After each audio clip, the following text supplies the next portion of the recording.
हम लोग एक एक करेंगे क्योंकि इसका लैब हम दिखा रहे हैं। पहले आज हम लोग एडीसी करते हैं, एडिशनल डोमेन कंट्रोलर, और जितने भी डाउट हैं आप लोग डाउट करेंगे क्योंकि ये इम्पॉर्टेंट है, समझ में आ जाएगा, फिर आरओडीसी इजीली समझ में आ जाएगा।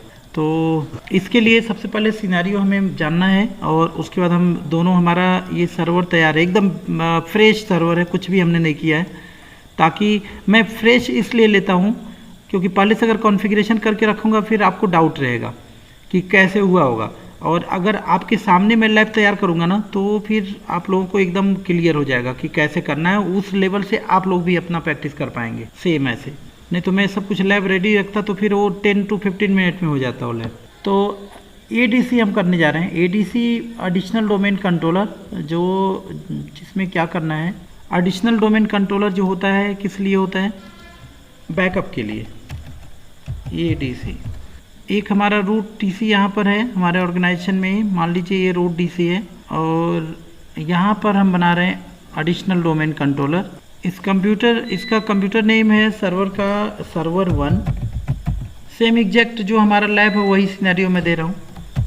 इसका नाम है सर्वर 2। जो डोमेन हम देने जा रहे हैं ishaninfo.com, ये हमारा डोमेन रहेगा। आईपी जो हम कॉन्फ़िगर करने जा रहे हैं, ये आईपी में कुछ अलग लूँगा, मैं लेने जा रहा हूँ 172.168.16 या कुछ और ले लेते हैं हम, 30 सीरीज का ले लेते हैं, 30.0.0.1, और इसका डीएनएस भी यही रहेगा 30.0.0.1, और इसमें हम आईपी देंगे 30.0.0.2 एंड डीएनएस रहेगा 30.0.0.1, ये रहेगा। ठीक है, तो करना क्या होता है, कैसे कॉन्फ़िगर करते हैं हम लोग, इसमें सेम डोमेन कंट्रोलर हमें बनाना, रूट डीसी बनाना है, और रूट डीसी बनाते वक्त हमें वो सारी चीज़ें देखना है। एक चीज़ देखना आपको, यहाँ पे देखना क्या होगा, फंक्शनल लेबल। अब ये फंक्शनल लेबल क्या होता है, कोई बताएगा फंक्शनल लेबल क्या होता है? यहाँ पे जब हम डोमेन कंट्रोलर बनाते हैं और ये देखते हुए बनाते हैं कि आगे हमारे एडिशनल डोमेन कंट्रोलर या root domain RODC read only domain controller या चाइल्ड डोमेन कंट्रोलर में कोई इम्पैक्ट ना आए, मतलब इसका पार्ट बन सके हो, तो उसके लिए क्या होता है, किसका रोल होता है यहाँ पे, फंक्शनल लेबल।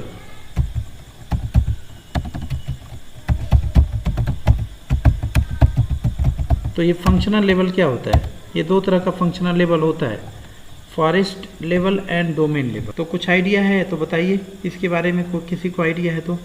राम जी आपको आइडिया है, मेरी वॉइस जा रही है ना आपको? हेलो। हाँ yes sir, your voice. Sir मैं क्या, जैसा ये है ना फंक्शनल लेवल, इसके लिए रहता है कि जैसे अपने पास सर्वर कई हैं, जैसे 8 भी है, 12 भी है, 16 है, 22 है, 19 है, जो भी है। तो फंक्शनल लेवल अगर लोअर रखेंगे मेन सर्वर का जो रूट डीसी रहेगा, तो अगर अपने पास जैसे रूट डीसी भले 16 है, अगर उसका हम लोअर वर्जन फंक्शनल किया रहेगा तो दूसरा कोई सर्वर जो ओल्ड रहेगा वो भी सपोर्ट करेगा, सिंक होएगा।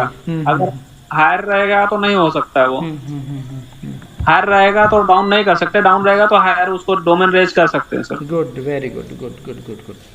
तो मतलब क्या होता है, ये फॉरेस्ट लेवल होता है। ठीक है, जो यहाँ पे हम फंक्शनल लेवल देने जा रहे हो फॉरेस्ट लेवल है, क्योंकि ये फॉरेस्ट बनने जा रहा है जो हमारा रूट डीसी होता है। तो आपका ये सर्वर मान लीजिए अगर 2019 है और आपके ऑर्गेनाइजेशन में और जो भी डोमेन कंट्रोलर होने वाले हैं, कोई ज़रूरी नहीं 2019 का हो सकता है, 2012 हो। तो अगर ये 2019 आप सर्वर यूज़ कर रहे हैं, जो रूट डीसी आपका एडवांस वर्जन आपने लिया और 2019 आपने इंस्टॉल किया, तो डोमेन कंट्रोलर क्या रहेगा, 2019 रहेगा।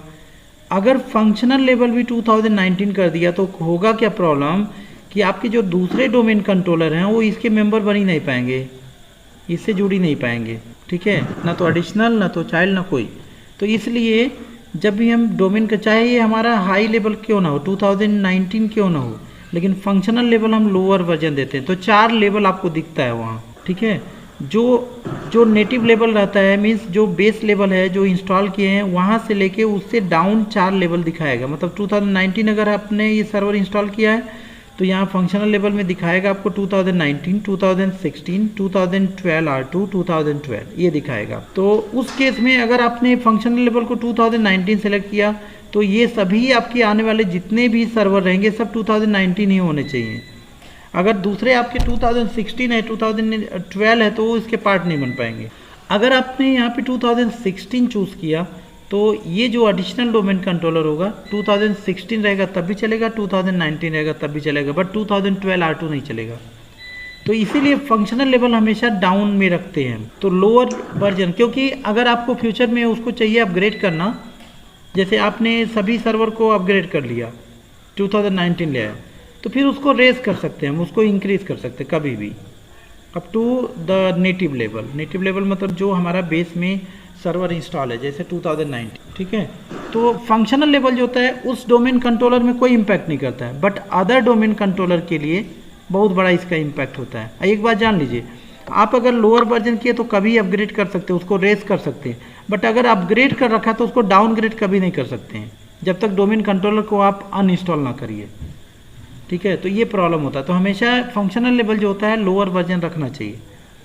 तो जब भी आप एडिशनल डोमेन कंट्रोलर या रीड ओनली डोमेन कंट्रोलर या चाइल्ड डोमेन कंट्रोलर कॉन्फ़िगर करने वाले हैं अपने ऑर्गेनाइजेशन में, तो हमेशा आपको रूट डीसी जब आप बना रहे हैं तो उस समय आपको केयरफुली ध्यान रखना पड़ेगा ये कि फंक्शनल लेवल हमें क्या देना रहेगा, ठीक है। तो ये चीज़ हम लोग देख लेंगे अभी।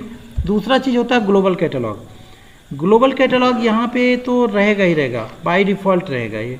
तो ग्लोबल कैटलॉग को आपको ध्यान देना रहेगा कि जब एडिशनल डोमेन कंट्रोलर हम इंस्टॉल करेंगे तो उस समय हमें ग्लोबल कैटलॉग यहाँ चेक करना पड़ेगा, क्योंकि यहाँ ऑप्शनल रहेगा, आप चाहे तो रिमूव कर दीजिए, हट जाएगा वो। लेकिन अगर आपने हटा लिया ग्लोबल कैटलॉग को तो कल को अगर ये एडिशनल डोमेन कंट्रोलर आपका रूट डोमेन कंट्रोलर बनने वाला है तो वो नहीं हो पाएगा। तो जो ग्लोबल कैटलॉग है उसको आपको इनेबल करना रहेगा। अब इस केस में अगर हम देखेंगे सर्वर 1 में, मतलब domain controller, root domain controller में, तो यहाँ पे आपको ग्लोबल कैटलॉग तो मास्टर बाय डिफ़ॉल्ट इंस्टॉल रहेगा, आप हटा नहीं सकते, वहाँ पे ऑप्शन ही नहीं रहेगा। बट इधर इस सर्वर में आपको ऑप्शन मिलेगा, राइट। यहाँ तक क्लियर है। अब आगे हम चलते हैं, पहले हम क्विकली इसको करेंगे फिर इसको। अब प्रोसीजर क्या करने के लिए, कुछ भी नहीं, सब कुछ सेम है, एज इट इज़ आपको करना है, एज इट इज़ करना है। यहाँ पे कोई चेंजेस नहीं करनी है, बस आप फंक्शनल लेवल में ध्यान देंगे जब फंक्शनल लेवल आएगा, बाकी सारी कॉन्फ़िगरेशन एज इट इज़ रहेगा। यहाँ पे थोड़ा सा ध्यान देना पड़ेगा इस सर्वर में जब हम प्रमोट करेंगे, ठीक है। सेम हम आईपी से सेम नेम और यही मैं कॉन्फ़िगर करने जा रहा हूँ। Sir, is there any standard definition for functional level and forest? Functional level will never impact on your root domain control. Functional level always impact your other domain controller in your organization, in your domain environment.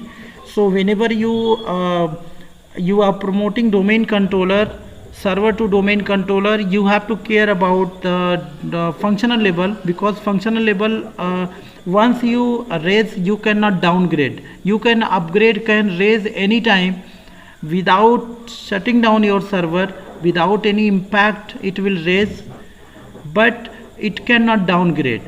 Functional level direct impact your additional domain controller or child domain controller or read only domain controller.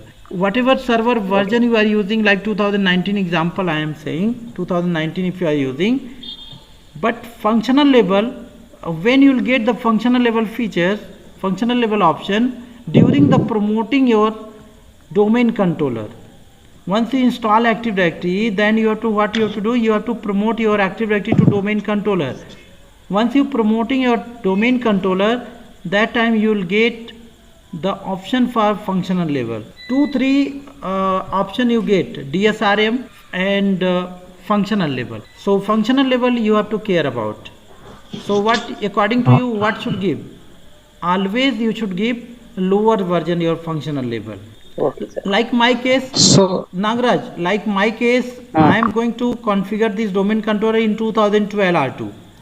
So in my case, Okay, what sir. I will get the functional level option, what I will get 2012 of 2012. R2, 2012, 2008 R2, 2008.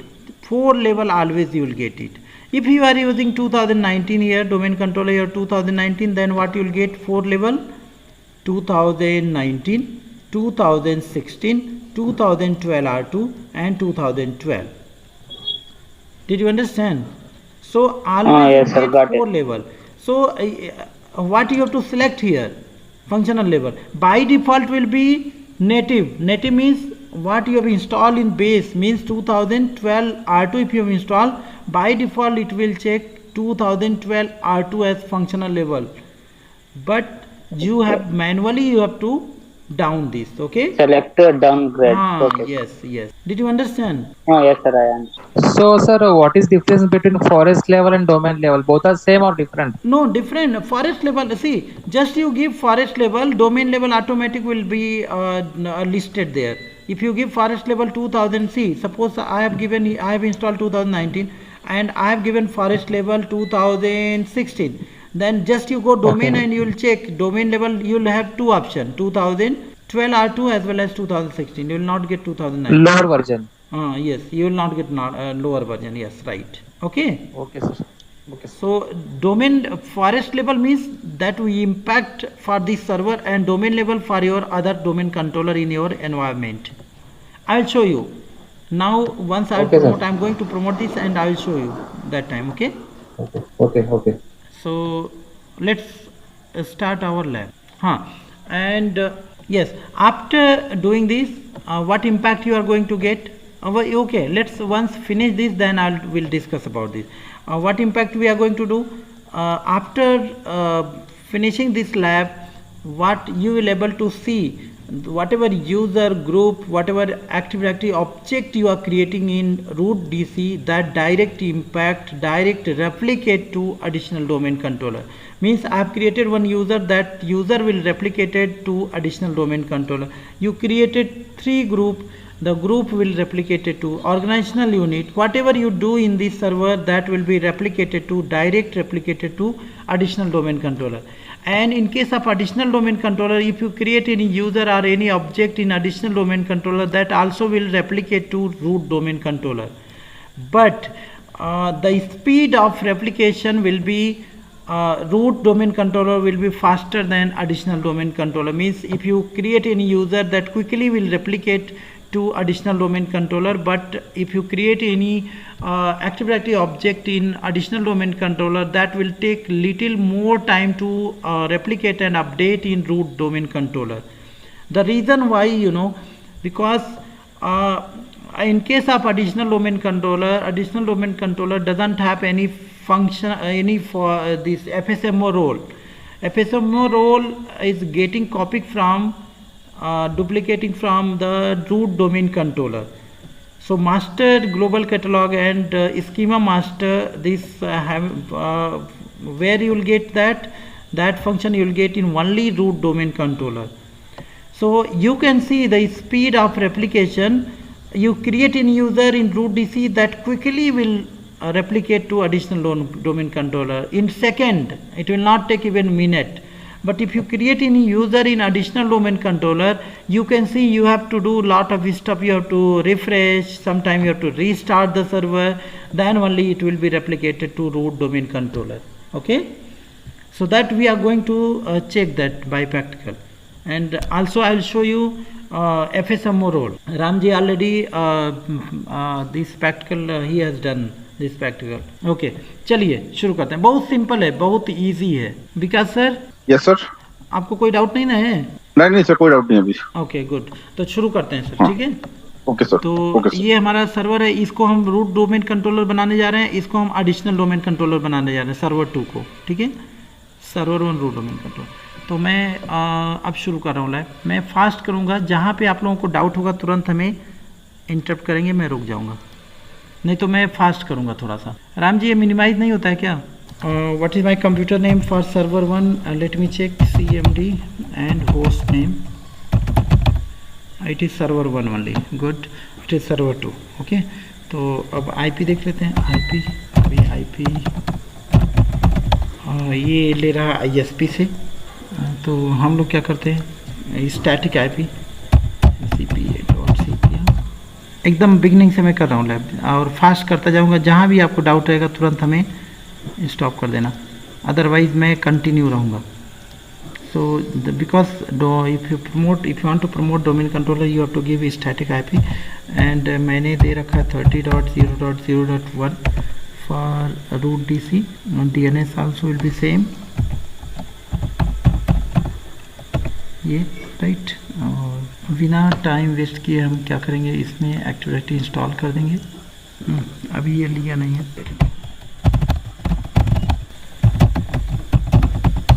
जब तक server 2 में भी हम लोग कुछ कर लेते हैं।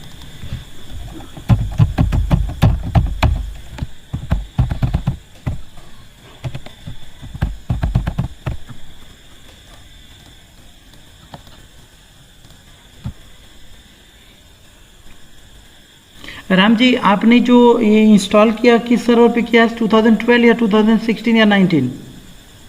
मेरा 19 और 22 है। Okay good. रूट डीसी क्या लिया आपने?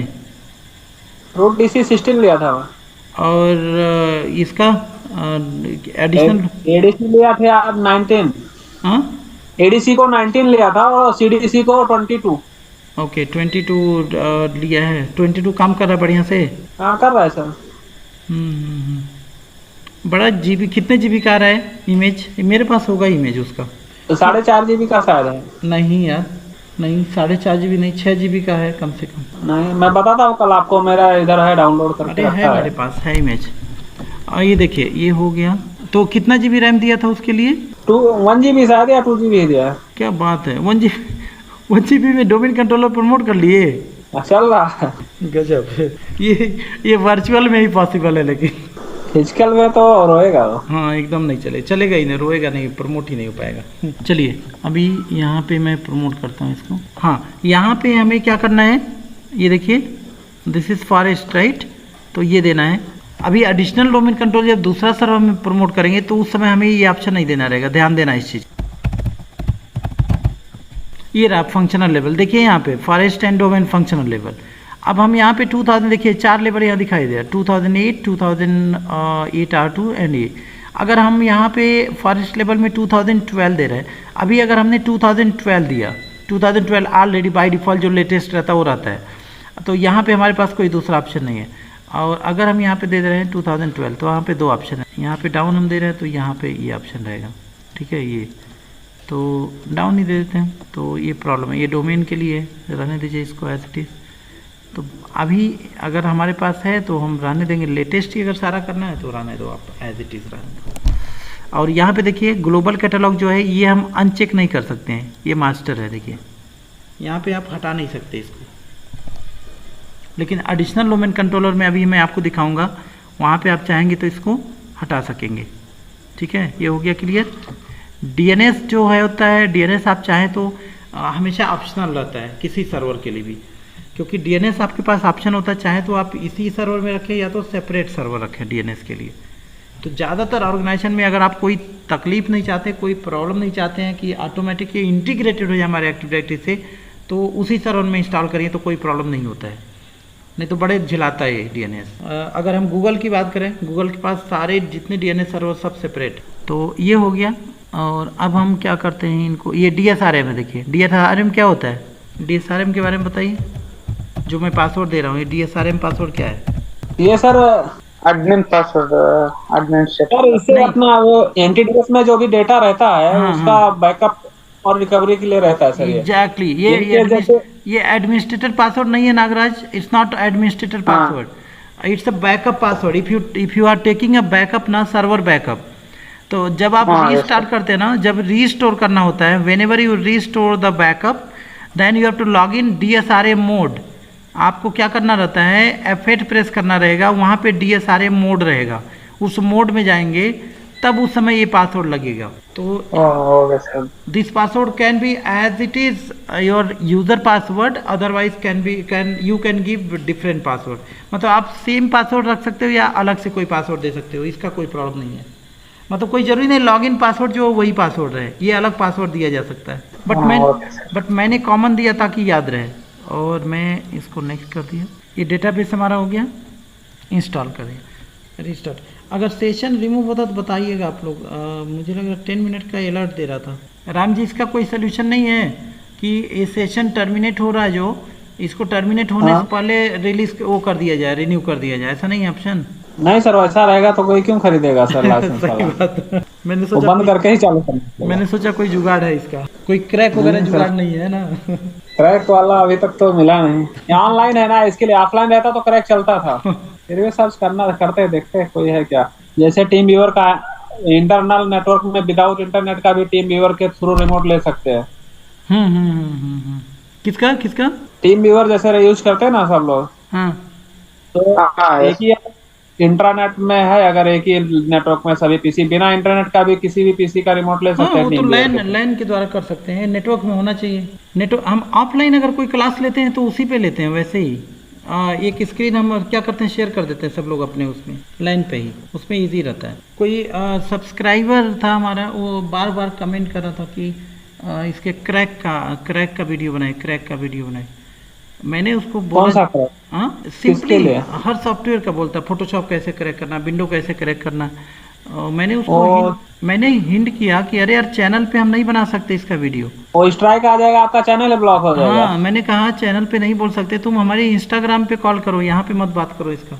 वो जानबूझ के करता है, पता नहीं कौन है, कोई यूट्यूबर ही है कौन है। हाँ। कोई रहेगा वो परेशान करने का, बंद करवाना रहेगा, वो कॉम्पिटिटिव रहेगा कोई। मैंने उसको नंबर भी दिया, मैंने कहा तुम बात करो, अगर तुम भी बात करो, लेकिन वो उसी पे जानबूझ के करता है, कमेंट करता है। मैं कहा करते रहो, कोई प्रॉब्लम नहीं। कैसे कैसे लोग हैं। हाँ वही ना, ये सेशन देखिए टर्मिनेट नहीं ना हुआ अभी, अभी तो नहीं हुआ। अभी चालू है। ये आपके लैपटॉप में रैम कितना है? मेरे पास लैपटॉप नहीं है सर। हाँ डेस्कटॉप है। मेरे पास घर पे डेस्कटॉप भी अभी एक कस्टमर का है रखा, वो लेके नहीं जा रहा, तो उसको मैं यूज करता हूँ, 8 GB का है। और उसी में बनाए थे क्या ये? नहीं, मैं वो बनाया था कंपनी में, एक स्क्रैप में देने का था सिस्टम, तो उसको रख लिया साइड में, उसमें प्रैक्टिकल के लिए। उसी में सबका, यश साहब का भी है, यश पाल जो है ना, उसका भी सर्वर है, मेरा भी है, वीरेंद्र का भी है। सब लोग का जब जो करना रहेगा वो करे। एक काम करना, फेल ओवर क्लस्टरिंग का जो सेशन करना रहेगा ना, तो उसके लिए अरेंज करना आप, कम से कम उसके लिए मिनिमम कितना 16 GB का रैम चाहिए, तभी हो पाएगा। फेल ओवर मतलब क्या, DSCP का? नहीं नहीं, DSCP का तो नॉर्मल 2-4 GB में हो जाएगा। उस नहीं, उसका फेल ओवर जो सर्वर का फेल ओवर होता है, जिसमें हम क्लस्टर बनाते हैं नोड। ये डेटाबेस के लिए? हाँ डेटाबेस के लिए, जिसमें कोरम डिस्क रहेगा, कोरम डिस्क मूव होता है सर्वर नोड्स के बीच में, ठीक है।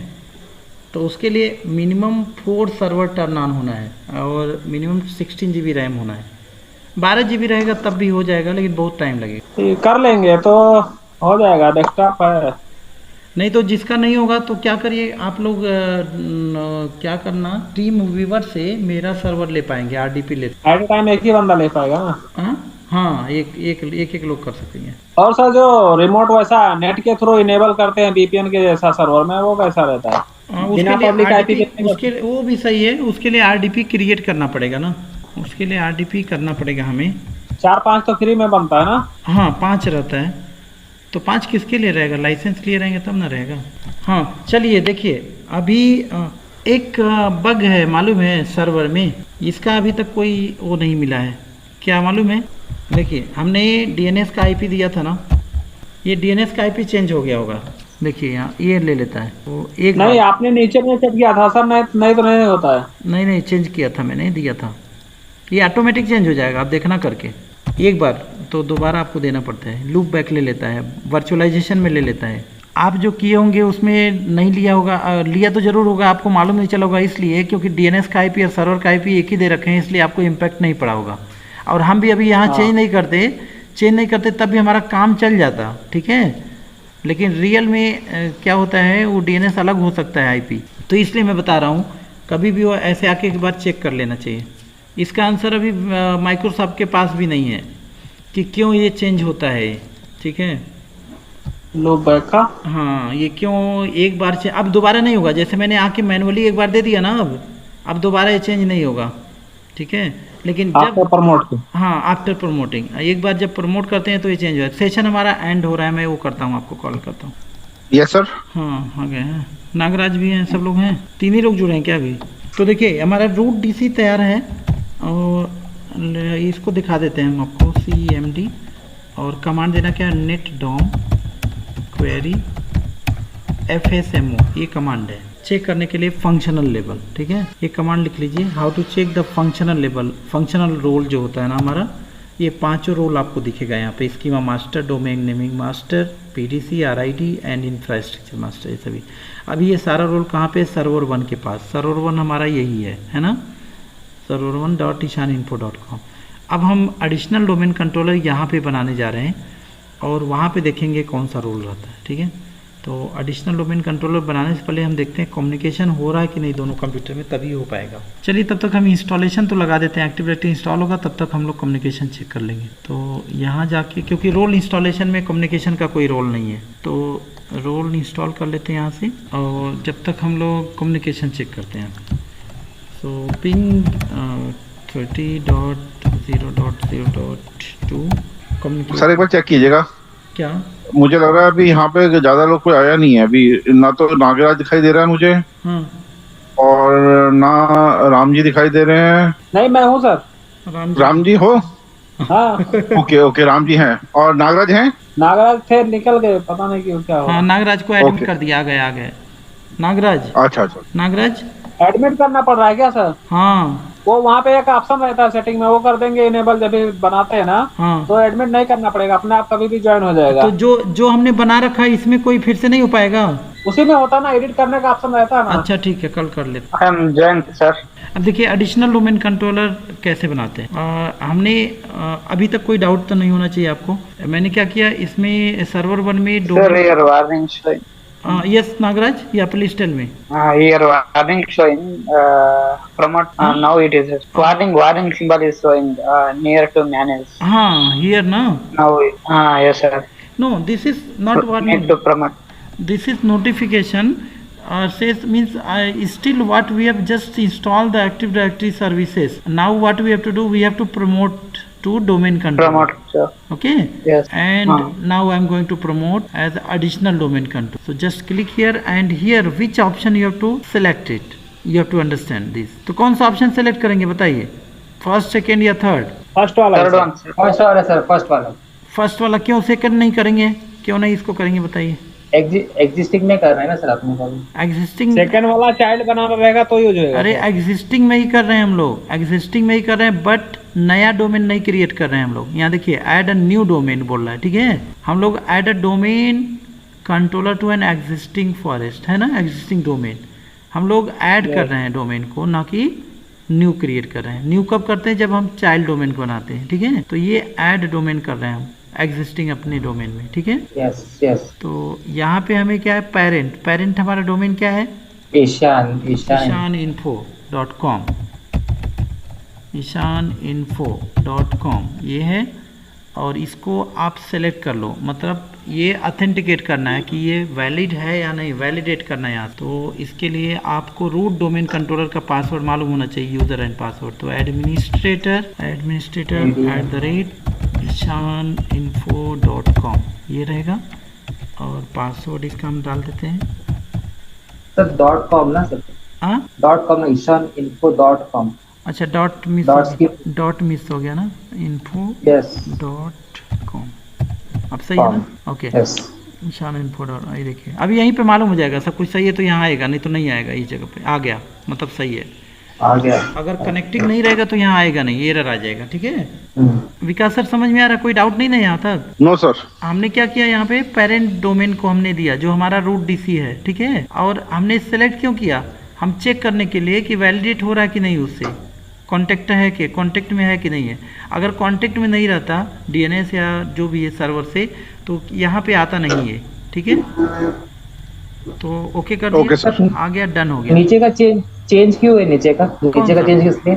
कहाँ चेंज है? नीचे सिलेक्ट, ये जो नीचे ये चेंज लिखा है वो किस लिए? ऑप्शन चेंज ऑप्शन अच्छा है। Change option, change option. आप चेंज कर, आप इसका चेंज करने के लिए ऑप्शन दिया है, चेंज आप करना है, ये इसमें नहीं कर सकते आप यहाँ से, ठीक है। चेंज करना तो आपको, अगर जैसे मान लीजिए ये दूसरा कुछ आप देना चाह रहे हैं तो उसके लिए चेंज करेंगे तो फिर से मांगेगा रूट डोमेन कंट्रोलर का आप यूजर डालिए, पासवर्ड डालिए, ठीक है। अच्छा ओके सर। तो यहाँ से हम करेंगे नेक्स्ट, और इसके बाद देखिए आपको यहाँ पर ऑप्शन आएगा, ये देखिए ग्लोबल कैटलॉग, आप चाहते हैं या नहीं चाहते हैं, यहाँ पे आपके पास ऑप्शन रहेगा। रूट डीसी में आप देखे थे ना, रूट डीसी में आपसे ऑप्शन नहीं पूछा था, वो इंस्टॉल रहेगा by default, but here you will get option. आप चाहे तो यहाँ से हटा सकते हैं इसको, ये देखिए ग्लोबल कैटलॉग हटा सकते हैं। डीएनएस तो रहेगा, डीएनएस तो उसमें भी देखे थे ऑप्शन, हमेशा ऑप्शन रहेगा, आप चाहे तो रखें चाहे तो न रखें।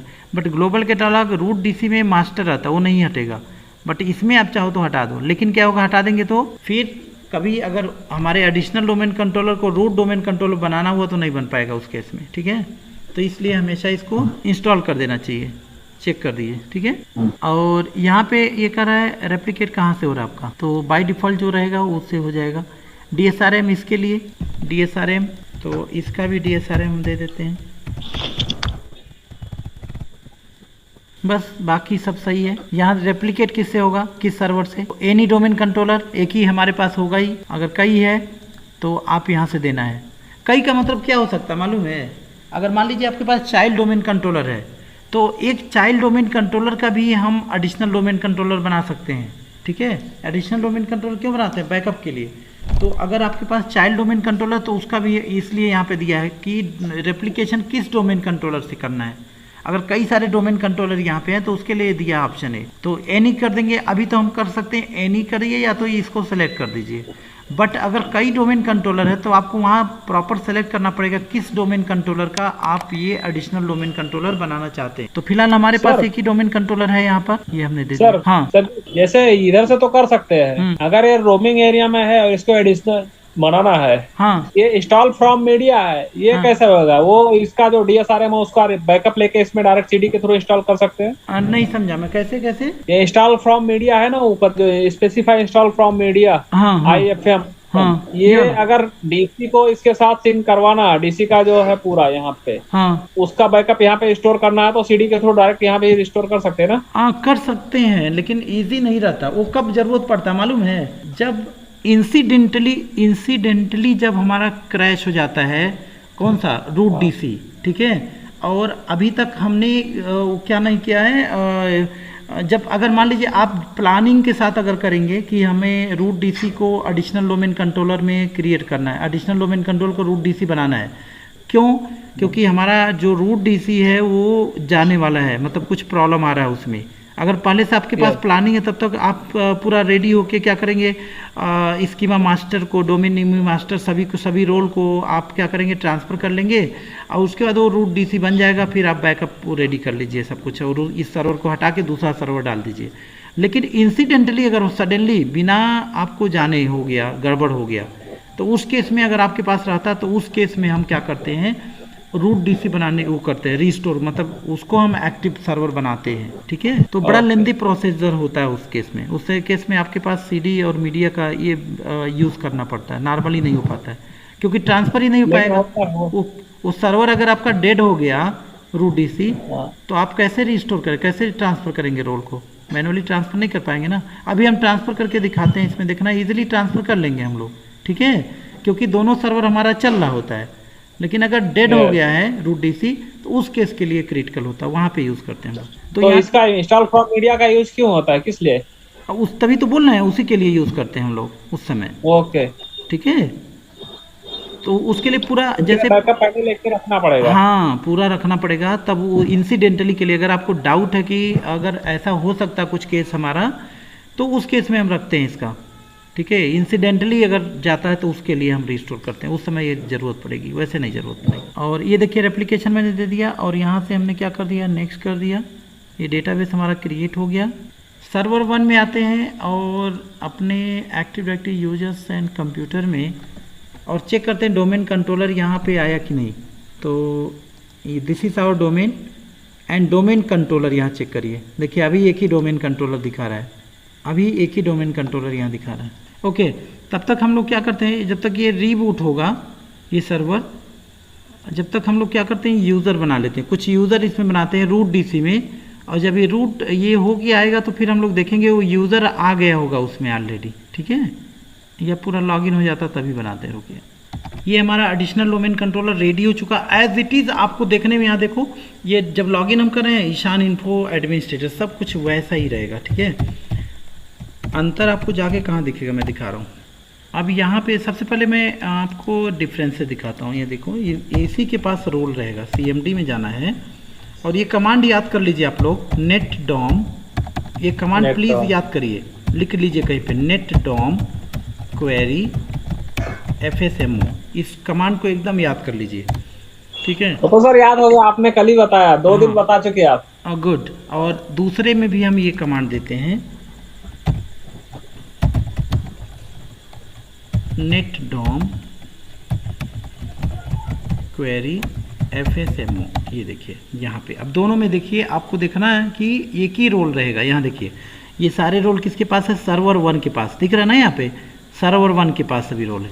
यहाँ पे भी आप देखेंगे तो ये सभी रोल किसके पास रहेगा, सर्वर 1 के पास ही रहेगा। देखिए यहाँ पे क्या होना चाहिए, सर्वर 2 में हम कर रहे हैं server2.ishaninfo.com होना चाहिए ना, बट नहीं, इनके पास कोई रोल है ही नहीं, ठीक है, सब कुछ यहाँ। और इसमें अब हम जाके देखते हैं डोमेन कंट्रोलर को। ये देखिए डोमेन कंट्रोलर, 2 डोमेन कंट्रोलर यहाँ पे आ गए, देखिए, दिख रहे हैं। Yes sir. और दोनों के पास GC है, ग्लोबल कैटलॉग है, देख लीजिए यहाँ पे, ठीक है, server 1 and server 2। Okay, now time is to check replication. Replication check करते हैं कि यहाँ पे देखिए ये हमारा पूरा फ्रेश हमारा डोमेन है, इसमें कोई यूज़र्स नहीं है अभी दोनों में, ठीक है। हम क्या करने जा रहे हैं, रूट DC में कोई यूज़र बनाएंगे, हम पहले OU बनाएंगे, उसके अंदर यूज़र बनाएंगे। इस यूज़र में बहुत सारे यूज़र, सिस्टम यूज़र रहेंगे, आप कंफ्यूज होंगे। हम एक OU बनाएंगे, किसमें, रूट DC में। देखिए यहाँ कोई OU नहीं बना, देख लीजिए आप, ठीक है। Yes sir. By default whatever there, that is system this one active directory object, okay, attributes।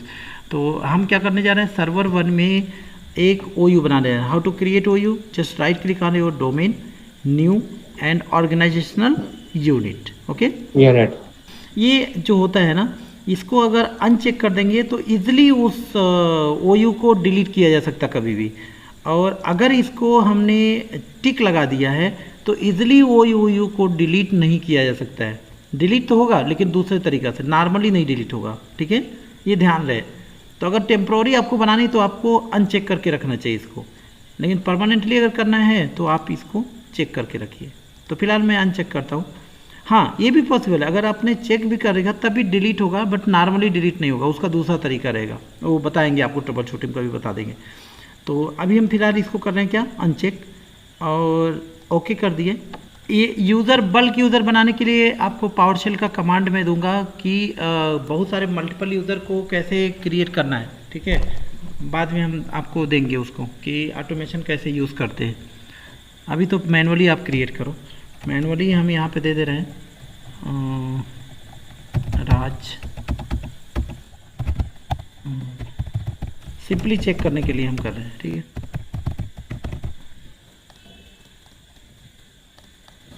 एक यूज़र बना दिया, एक यूज़र और बना देते हैं, डन।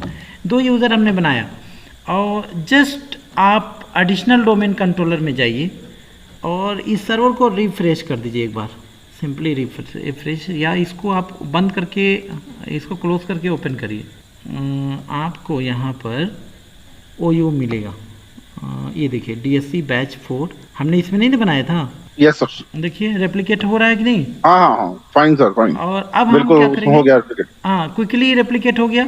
बट अब अगर हम एडिशनल डोमेन कंट्रोलर में कुछ काम कर रहे हैं, दैट विल टाइम देगा ना। हाँ, that take some time, because इसके पास मास्टर ग्लोबल कैटलॉग नहीं है, ठीक है।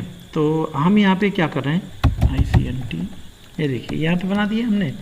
और अब जाके देखते हैं कि रूट DC में ये आया या नहीं। रन DSC.MSC, अभी तक नहीं आया, देखिए, है ना, नहीं आया, आ जाएगा, कुछ टाइम लगेगा। अगर थोड़ा जल्दी आप चाहते हैं ये काम करें तो उसके लिए आपको एक कमांड देना रहेगा, GP update /force, ये कमांड दे दीजिए तो थोड़ा जल्दी अपडेट होगा ये, ठीक है, दोनों साइड दे दीजिए।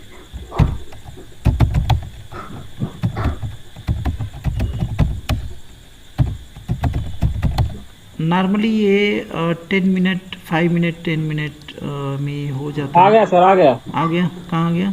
आ गया सर, यस, आ गया ICNT टीम। यस। तो अगर हम GP अपडेट नहीं दिए होते तो थोड़ा सा ज़्यादा टाइम लेता है, ठीक है, लेकिन फोर्सफुली हमने इसको कर लिया। ये अपग्रेड क्या होता है? अच्छा, अपग्रेड, ये राम जी, आप ही जूम के मास्टर, आप ही से बार बार पूछ रहा हूँ, ये कह रहा है your meeting will end in 10 minute. Would you like to upgrade? Upgrade मतलब ये पूछेगा पैसा, मुझे लग रहा है लाइसेंस है ना। अपग्रेड वाला वही बोल रहा है कि अगर ये नहीं आप पॉपअप चाहते हैं तो अपग्रेड कर लो, प्रो वाला ले लो, पैसा वाला, हाँ पैसा, फिर इसीलिए वो प्रॉब्लम नहीं आएगा। क्योंकि मैंने अपग्रेड किया तो इंटरनेट में पहुंचा रहा है वो फिर दिखा रहा है हाँ, डायरेक्ट पॉलिसी। पेमेंट मांगेगा, कौन सा मोड से आप पेमेंट करने वाले हैं। ओके, तो ये additional domain controller, additional domain controller में ये समझ में आया आपको। और अभी एक कमांड होता है ns lookup, ns lookup देखिए क्या कर रहा है।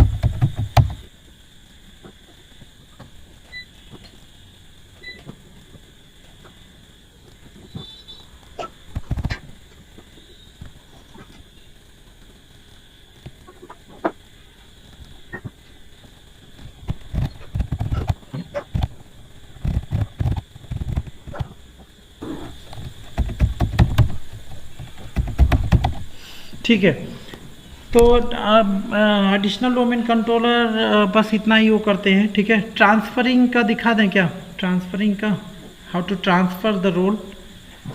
अभी सर चला जाएगा वो आपका मीटिंग। तो इसके पहले ना, ये जो आपने बनाया ये फॉरवर्ड लुकअप जोन और रिवर्स लुकअप जोन, क्यों बनाते हैं? नहीं, इसके बारे में बात करेंगे हम लोग राम जी बाद में। डीएनएस है, डीएनएस में बहुत लेंदी है, ठीक है, उसके बारे में बात करेंगे। रिजॉल्व करने के लिए करते हैं, बस इतना बता रहा हूँ आपको। जब अगर सर्वर हमारा रिजॉल्व नहीं कर रहा है, डीएनएस का काम क्या होता है बताइए? IP to domain, domain to IP, है ना।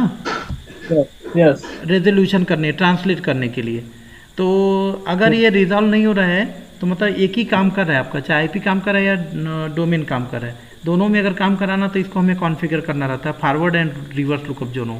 और इसका इंटरलिंक कौन करता है? पॉइंटर, पीटीआर रिकॉर्ड जो होता है, ठीक है। तो मैंने क्या किया, जाके रिवर्स में एक पॉइंटर रिकॉर्ड बनाया, जिससे मैंने क्या किया, फॉरवर्ड लुकअप जोन से इंटरेक्ट करा लिया अपने होस्ट को, तो उससे क्या हो जाता है, रिजॉल्व हो जाता है, ठीक है। तो इसके बारे में हम लोग डीप में डिस्कस ही कर लेंगे। ये और सर, हाँ हेलो, हाँ, ये जो सिस्टम के लिए हम लोग बनाते हैं ओयू, जैसे यूजर के लिए तो ओयू बनाते हैं मोस्टली, और सिस्टम के लिए भी ओयू बना सकते हैं ना, मल्टीपल अलग अलग डिपार्टमेंट का अलग अलग ओयू। मतलब जैसे यूजर का हम लोग बनाते हैं ना, डिपार्टमेंट वाइज ओयू रहता ना। हाँ हाँ हाँ, ये एचआर डिपार्टमेंट जैसे 50 यूजर है तो एचआर ओयू के अंदर केवल रहेगा, सेल्स में है 10 तो वो सेल्स में ही रहेंगे। तो वैसे ही कंप्यूटर का भी बनाते हैं क्या ओयू? ऑफ कोर्स बना सकते हैं। ओयू का फायदा क्या होता है बताइए? ओयू बनाने का फायदा मालूम क्या होता है? स्पेशली ग्रुप पॉलिसी के लिए हम लोग बनाते हैं ओयू, ठीक है। ओके, जैसे मान लीजिए आपका एक डिपार्टमेंट सेल्स डिपार्टमेंट है और एक फाइनेंस डिपार्टमेंट है। सेल्स डिपार्टमेंट में आप ज़्यादा परमिशन नहीं देना चाहते हैं और कुछ लिमिटेड परमिशन कुछ कंट्रोल करना चाहते हैं, तो आप किसके थ्रू करेंगे? ग्रुप पॉलिसी के थ्रू करेंगे। तो ग्रुप पॉलिसी क्या करता है, ग्रुप पॉलिसी जब आप अप्लाई करते हैं तो हमारे पास 2-3 ऑप्शन रहता है, एक डोमेन पॉलिसी होता है और एक ओयू पॉलिसी होता है। ओयू पॉलिसी अगर हम देंगे, उसको जीपीओ से लिंक करेंगे, तो जितने यूज़र उसमें रहेंगे वो सारे यूज़र इम्पैक्ट आ जाएंगे एक साथ, ठीक है। उस यूज़र को उस ओयू से जैसे बाहर करेंगे, उस जो इम्पैक्ट रहेगा परमिशन उससे हट जाएगा, और जिस यूज़र को भी उस ओयू में डालेंगे वो सेम परमिशन इम्पैक्ट हो जाएगा उस पर, ठीक है। मतलब ओयू बनाने का मेन उद्देश्य रहता है group policy easily configure. Yes, वही रहता है, आइडेंटिफायर। क्योंकि हाँ। मैं ये देखा था इधर एसबीआई का मेरा प्रोजेक्ट था 10 माइक्रो का, हाँ तो ऑल इंडिया मुझे 10 माइक्रो में दिया था। तो उधर हम लोग क्या वो अलग अलग का, जैसा जो ब्रांच, जैसे बिहार ब्रांच का तो बिहार वाले ओयू में सिस्टम डालना, अगर कोई फॉर्मेट हुआ तो वो सिस्टम उठा के उस ग्रुप में डालना रहता था। तो जैसे आप ग्रुप में डालेंगे वो पूरा इम्पैक्ट आ जाएगा, जैसे उसे बाहर निकालेंगे वो खत्म हो जाएगा, नॉर्मल तो हो वो जाएगा। ग्रुप को जो राइट्स दिया रहेगा वही वो एक्सेस कर पाएगा, वही एक्सेप्ट कर पाएगा, यस। वो चाहे हार्डवेयर लेवल है, ठीक है, या तो फिर वो यूज़र लेवल है, जो भी पॉलिसी है, ठीक है। नहीं उसमें वही जो रहेगा उसका कंप्यूटर वाला, तो कंप्यूटर पे जो रहेगा वही, जैसे यूएसबी ब्लॉक हुआ या कोई साइट रहेगा या डेस्कटॉप का या एप्लीकेशन का, वो सब उस ग्रुप में जितना कंप्यूटर रहेगा वो सब पे हो जाएगा ना। सब पे हो जाएगा। तो हार्डवेयर का भी तो हम पॉलिसी जो परमिशन देंगे जीपीओ के द्वारा ही देंगे ना, उसका कौन करेगा? उसी के द्वारा करेंगे। मैंने एक वीडियो बनाया तो है ग्रुप पॉलिसी पे, ठीक है। तो फिर मैं आज यहीं पे वो करता हूँ, ठीक है, सेशन एंड होने जा रहा है।